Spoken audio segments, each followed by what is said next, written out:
Pour la première fois, nous allons parler d'un shoujo, mon histoire, dessinée par Haruko et scénarisée par Kazune Kawahara. En 6 volumes au Japon, mais toujours en cours, et édité chez Kana en France. 4 volumes sont déjà sortis d'ailleurs.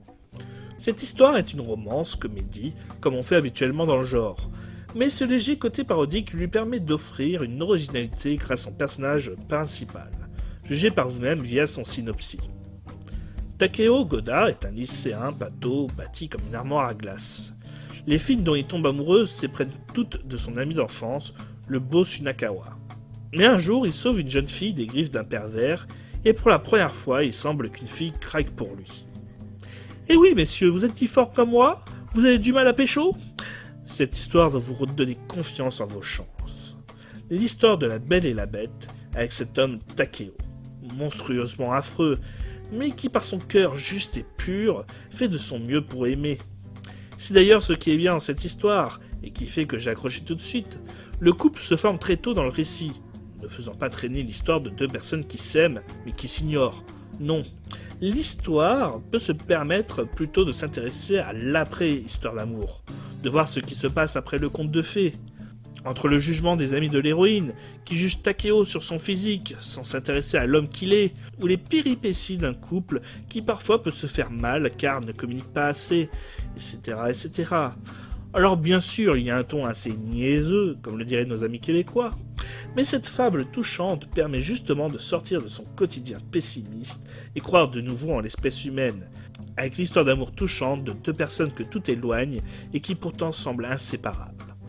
Entre ce couple et bien sûr le meilleur ami d'enfance de Takeo, tout parfait mais qui ne vit que pour aider Takeo, autant dire pour l'instant en 4 volumes on a l'impression d'un monde parfait que rien ne peut changer.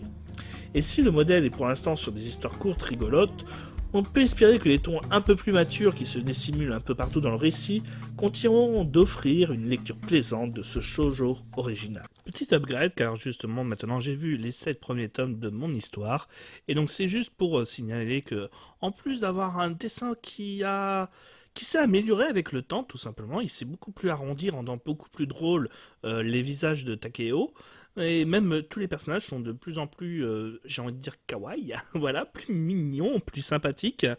Il faut en fait carrément abandonner l'idée qu'il y ait un scénario. C'est vraiment des petites histoires courtes, s'intéressant même des fois plus à d'autres personnes qu'à notre couple, puisque en fait notre couple, ça y est, il est indétrônable, personne peut les casser, ils sont vraiment plus qu'amoureux l'un que l'autre. Et voilà, c'est juste, en fait, des histoires de vie de couple, tout simplement, où il n'y aura pas grand-chose de plus, il n'y aura pas de grands rebondissements et tout.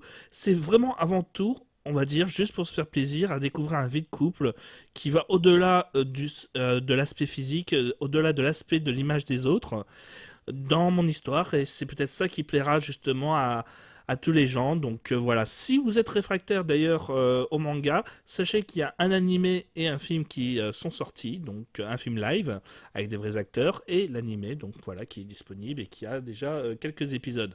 Donc je vous le recommande vivement. Lisez mon histoire, comme ça il arrêtera d'être méconnu.